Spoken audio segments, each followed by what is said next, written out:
Hello, and welcome to another bi-weekly biblical book review. If you're wondering why, when it's supposed to be bi-weekly, I didn't post one last week, it's because I'm lazy and didn't feel like it. Moving on, we will be reviewing the second half of the book of Exodus.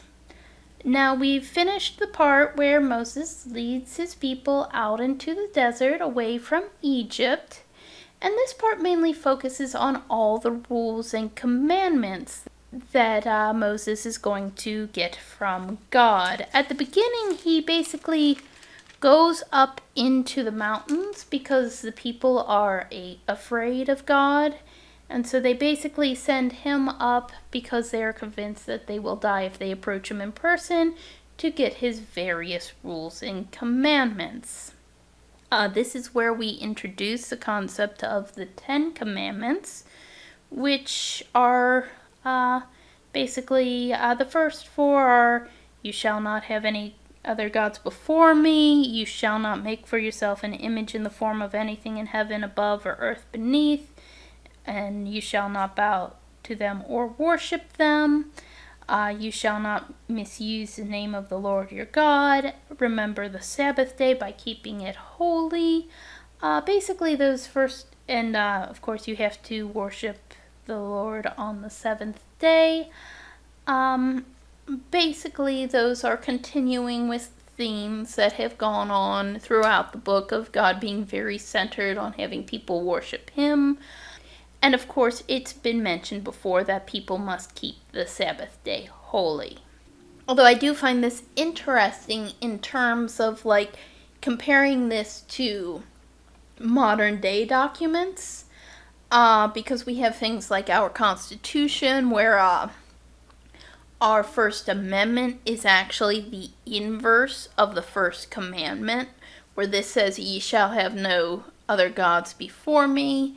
The First Amendment is you can have whatever gods you want. It also has free speech, which of course goes against the Third Commandment.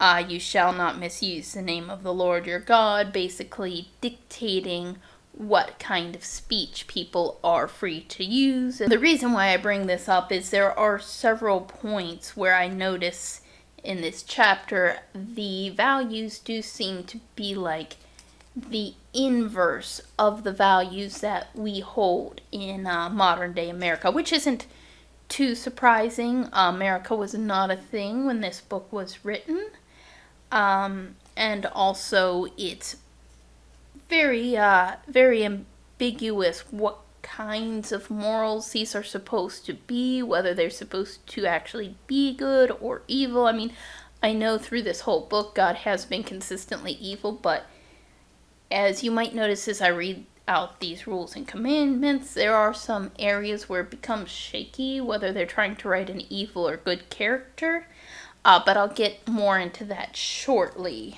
Another thing I found kind of interesting is this book has a lot of rules on the construction of altars, which I found really interesting because on a lot of series I follow, the fans are very meticulous, when they're creating various props and stuff to represent the series, they're very meticulous to find exactly how it should be made. And I've noticed a lot of fans of this book, though, when they make altars based on their fandom, don't really follow these rules at all. For example, if you make an altar of stones for me, do not build it with dressed stones, for you will defile it if you use a tool on it. Now, I bring this up because I see a lot of altars like this one, where someone has very clearly used a tool and used basically craftsmanship to sculpt the stone beneath, which clearly, according to this, would make it a defiled altar. Which is odd because it's not being portrayed as a defiled altar when they use it as a prop. Another interesting thing is it also says, "And do not go up to my altar on steps, or your private parts will be exposed." So I really find it interesting on altars like this one or this one or this one, they seem to very frequently have steps going up to the altar, which, if they were to be following the fandom properly, I would assume that maybe they can go down the steps but never up them. I don't know. I'm surprised they put steps there anyway, just because it is clearly considered a grave insult against God to go upstairs toward an altar.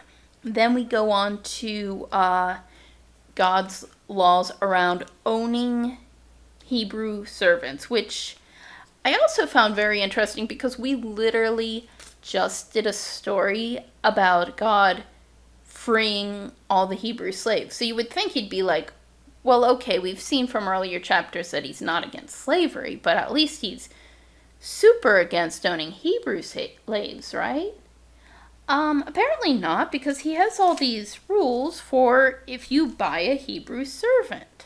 The first rule is basically if you buy a Hebrew servant, he will serve you for 6 years, and then the 7th year will go free. So, my first thought is, okay, maybe it's because the Egyptians were keeping Hebrew servants indefinitely.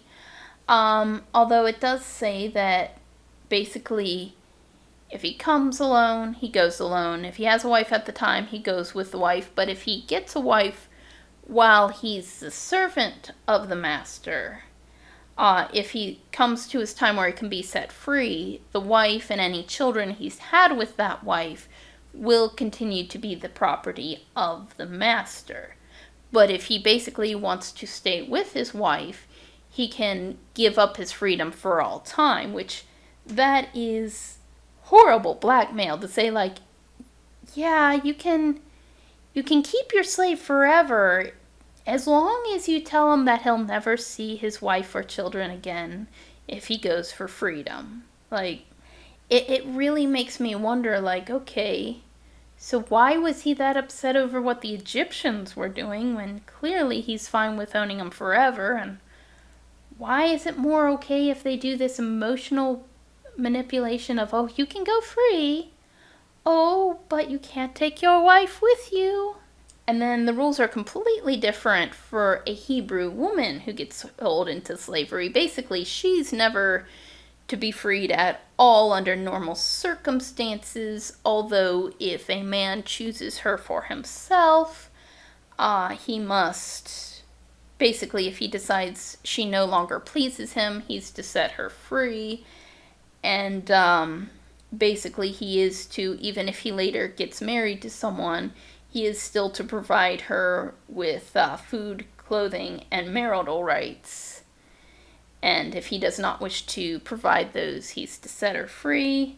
And if he purchases her for a son, he must grant her the rights of a daughter.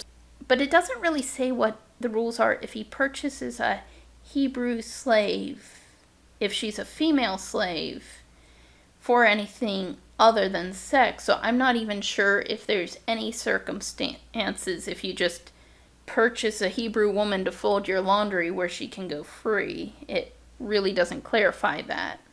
And it's obvious that some Hebrew women weren't being purchased for themselves or their sons, or they wouldn't be giving them as a wife to their Hebrew servants. And we don't know the rules for that when they buy it. I mean, maybe it's just they're your slave forever and they're able to be used just as blackmail leverage. But yeah, through this whole thing, God is basically just establishing, yes, he is completely for slavery. That whole stint before freeing all those slaves, that doesn't mean he's changed his opinion on slavery. He just didn't like that one instance of slavery. Moving on, we get into God's laws around personal injuries. This is a lot of legal rules and regulations. Most of them don't really seem particularly unreasonable. There are a few though, one is anyone who curses their father or mother is to be put to death, which seemed really, really extreme. But then I remember this book does have a lot of people flinging like literal curses that do magic things at people. So maybe they just mean anyone who uses black magic against their own parents is to be put to death. I don't know, and I guess it is a lot more reasonable if you're talking about like attacking your parents with locusts or something. And another thing I found interesting are the personal injury laws against slaves. Now, one here is, now it does actually have some laws against beating slaves too hard, but where God put the line is really, really shady. It says, anyone who beats their male or female slave with a rod must be punished if the slave dies as a direct result.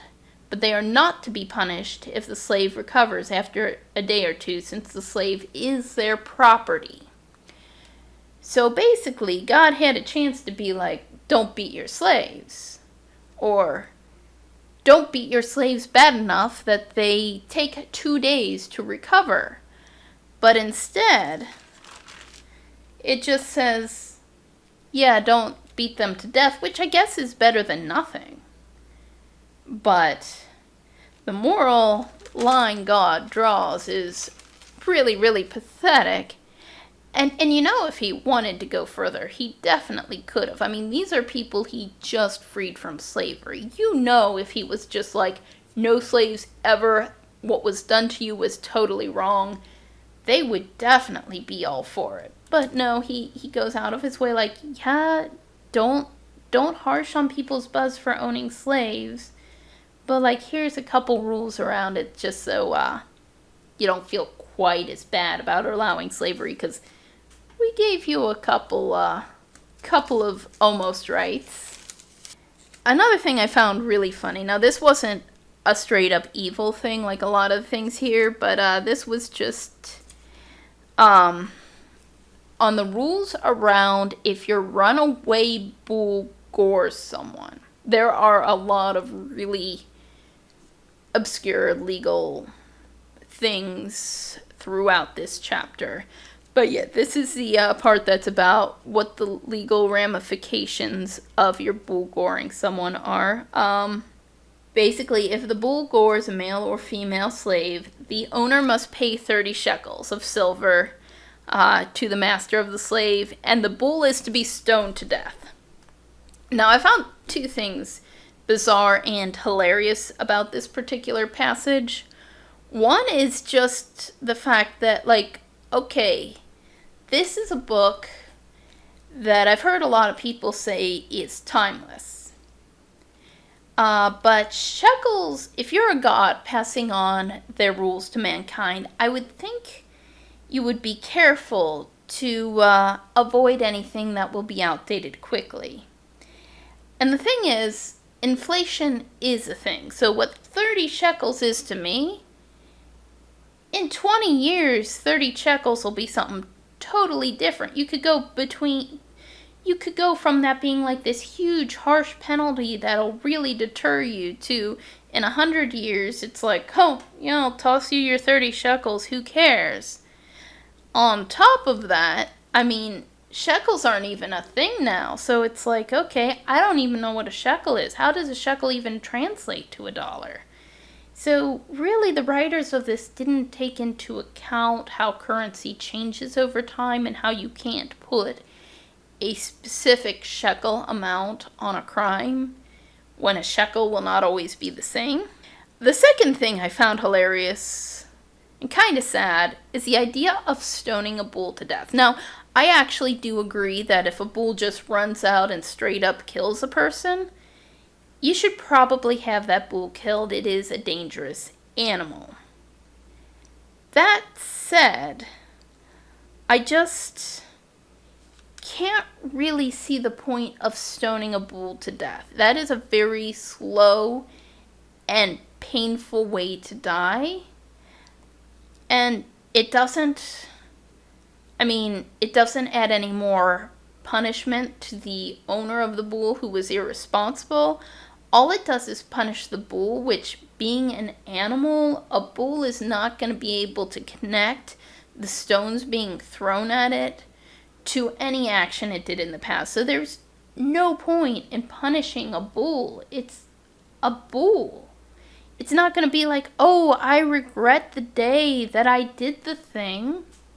It's going to be like, it hurts and suffer and die, and it'll be cruel and inhumane and completely pointless.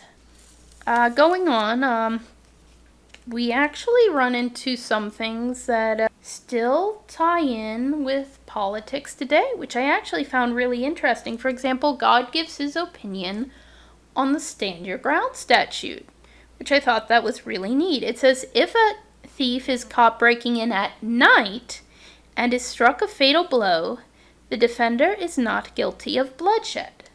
But if it happens after sunrise, the defender is guilty of bloodshed.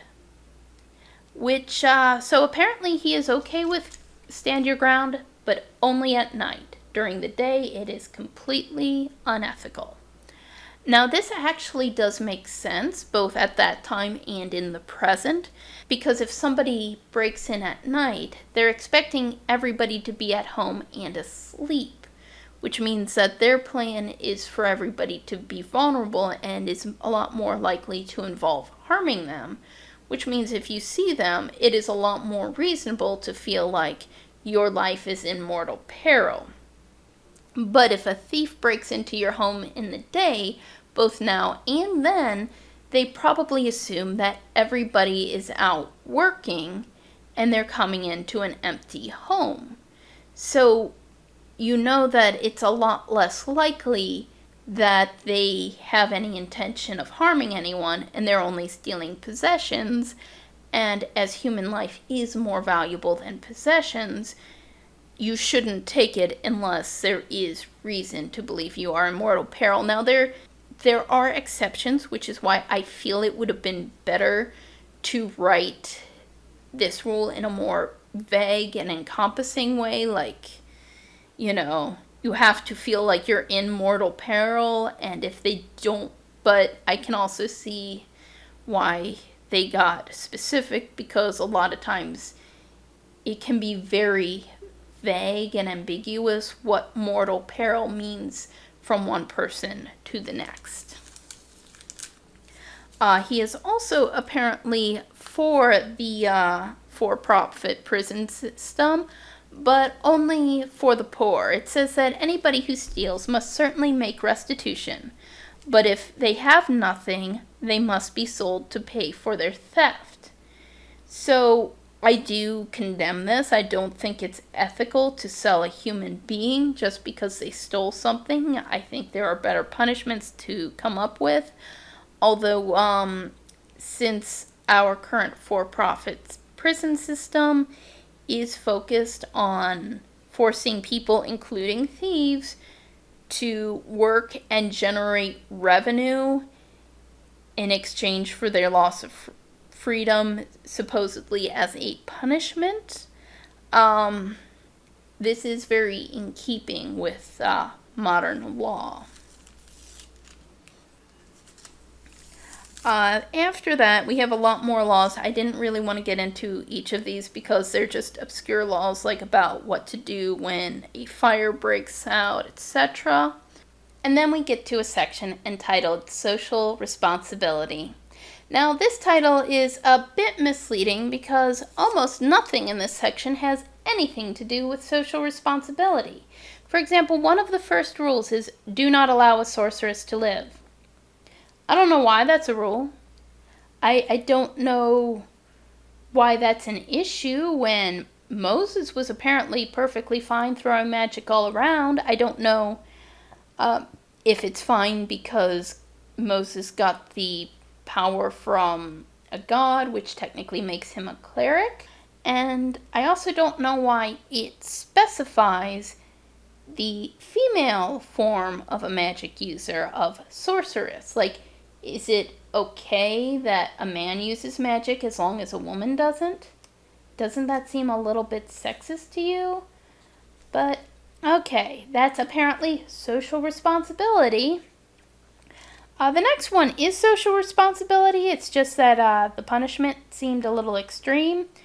Anyone who has sexual relations with an animal is to be put to death. Now, that is animal abuse. It is cruel, and people should be punished for that. I'm not sure death is the appropriate punishment. Although I also find it really odd that God cares, because it's already been established that he is fine with stoning a bull to death. He is fine with these gory and extravagant ritual sacrifices of animals. And so I don't know why he suddenly cares about animal abuse in this case, but apparently he suddenly does. Next, God is just throwing out another of his usual self-centered rules, which again, I don't know how this is social responsibility, but whoever sacrifices to any god other than the Lord must be destroyed. Yeah, he really wants to make sure there's no freedom of religion in this world. The next one, though, kind of throws in a little bit of a twist. Now, as you might have noticed in this book, up until this point, God has been evil, evil, evil. Nothing he's done, pretty much, has been really morally sound. And at first I thought they were kind of trying to turn him around, and I'll get into why this isn't the case in a bit. But he actually has a good moral thing next. Do not mistreat or oppress a foreigner, for you were foreigners in Egypt. And I thought, maybe it kind of pricked his heart a little that he saw, his people suffering, and like, hey, suffering really sucks. And he seems to go even beyond that, and not just about foreigners. He goes on to say that you do not take advantage of the widow or the fatherless. And like, okay, he's starting to seem good. And then he goes to his usual, concerned about what sacrifices he's getting, of course, and says, do not hold back offerings from your granaries or vats. I really thought he preferred meat offerings, but I guess he wants to make sure he's getting those too. And then we get more of the reasonable stuff, like do not spread false reports, do not help a guilty person by being a malicious witness, do not follow a crowd in doing wrong. Well, he's never cared about people following him in doing wrong, but I guess a crowd's different. But, a lot of really reasonable stuff. And I thought, oh, is he turning a new leaf? Are they actually developing his character more so he's not just a two-dimensional villain? And then I turn the page, and it's genocide. And I honestly don't care for that. Like, obviously I don't care for genocide, but I don't care for that as a character development, just because when you're just establishing the good side to the character, I feel like it's more a switch they're flipping on and off rather than a complex character when they this quickly go to genocide. Now, I'll go into the whole story of genocide later, because I am noticing I spoke for a really long time, and I don't think any of you want to listen to me speak that long.